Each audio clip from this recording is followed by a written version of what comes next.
Pada masa Rasulullah ada seorang sahabat bernama Abu Dujanah. Setiap usai menjalankan ibadah salat berjamaah subuh bersama baginda Nabi, Abu Dujanah selalu tidak sabar. Ia buru-buru pulang, tanpa menunggu doa yang dipanjatkan Rasulullah selesai. Pada suatu kesempatan, Rasulullah mencoba meminta klarifikasi pada Abu Dujanah. Apakah kamu ini tidak punya permintaan yang perlu kamu sampaikan pada Allah? Sehingga kamu tidak pernah menungguku selesai berdoa. Kenapa kamu buru-buru pulang begitu? Ada apa? Tanya Nabi. Abu Dujanah menjawab, anu Rasulullah, kami punya satu alasan. Apa alasanmu? Coba kamu utarakan. Perintah baginda Nabi. Begini, kata Abu Dujanah mulai menguraikan jawabannya. Rumah kami berdampingan persis dengan rumah seorang laki-laki. Di atas pekarangan rumah milik tetangga kami ini, terdapat satu pohon kurma menjulang, dahannya menjuntai ke rumah kami. Setiap kali ada angin bertiup di malam hari, kurma-kurma tetanggaku itu berjatuhan, mendarat di rumah kami. Ya Rasul, kami keluarga orang yang tak berpunya. Anakku sering kelaparan, kurang makan. Saat anak-anak kami bangun, apapun yang didapat mereka makan. Oleh karena itu, setelah selesai salat, kami bergegas segera pulang, sebelum anak-anak kami tersebut terbangun dari tidurnya. Kami kumpulkan kurma-kurma milik tetangga kami yang berceceran di rumah. Lalu kami serahkan kepada pemiliknya. Suatu saat, kami sedikit terlambat pulang. Ternyata salah satu anakku ada yang sudah terlanjur makan kurma itu. Mata kepala saya sendiri menyaksikan, tampak ia sedang mengunyah kurma basah di dalam mulutnya. Ia habis memungut kurma yang telah jatuh di rumah kami semalam. Mengetahui itu, lalu jari-jari tangan kami masukkan ke mulut anakku itu. Kami keluarkan apapun yang ada di sana. Kami katakan, nak, janganlah kau permalukan ayahmu ini di akhirat kelak. Anakku menangis, air matanya mengalir karena sangat kelaparan. Wahai baginda Nabi, kami katakan kembali kepada anakku itu. Hingga nyawamu lepas pun, aku tidak akan rela meninggalkan harta haram dalam perutmu. Seluruh isi perut yang haram itu akan aku keluarkan, dan akan aku kembalikan bersama kurma-kurma yang lain kepada pemiliknya yang berhak.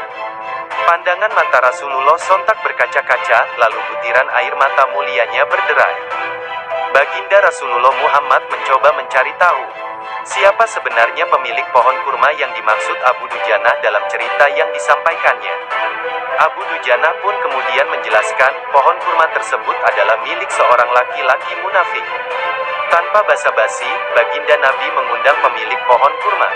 Rasul lalu mengatakan, bisa tidak, jika aku minta kamu menjual pohon kurma yang kamu miliki itu? Aku akan membelinya dengan 10 kali lipat dari pohon kurma itu sendiri. Pohonnya terbuat dari batu zamrud berwarna biru, disirami dengan emas merah, tangkainya dari mutiara putih. Di situ tersedia bidadari yang cantik jelita, sesuai dengan hitungan buah kurma yang ada. Begitu tawar Rasulullah.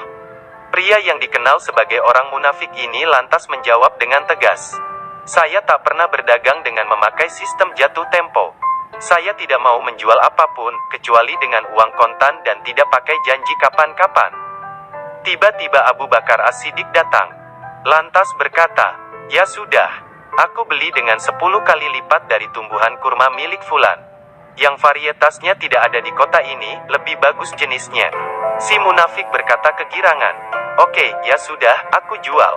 Abu Bakar menyahut, bagus, aku beli.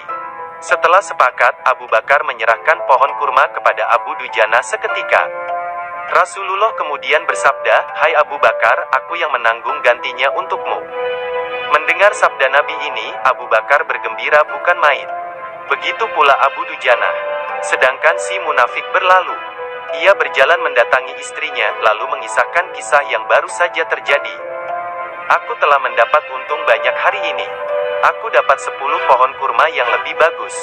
Padahal kurma yang aku jual itu masih tetap berada di pekarangan rumahku. Aku tetap yang akan memakannya lebih dahulu. Dan buah-buahnya pun tidak akan pernah aku berikan kepada tetangga kita itu sedikit pun. Malamnya, saat si munafik tidur dan bangun di pagi harinya, tiba-tiba pohon kurma yang ia miliki berpindah posisi, menjadi berdiri di atas tanah milik Abu Dujanah. Dan seolah-olah tak pernah sekalipun tampak pohon tersebut tumbuh di atas tanah si munafik. Tempat asal pohon itu tumbuh rata dengan tanah. Menyaksikan hal tersebut, ia keheranan tiada tara.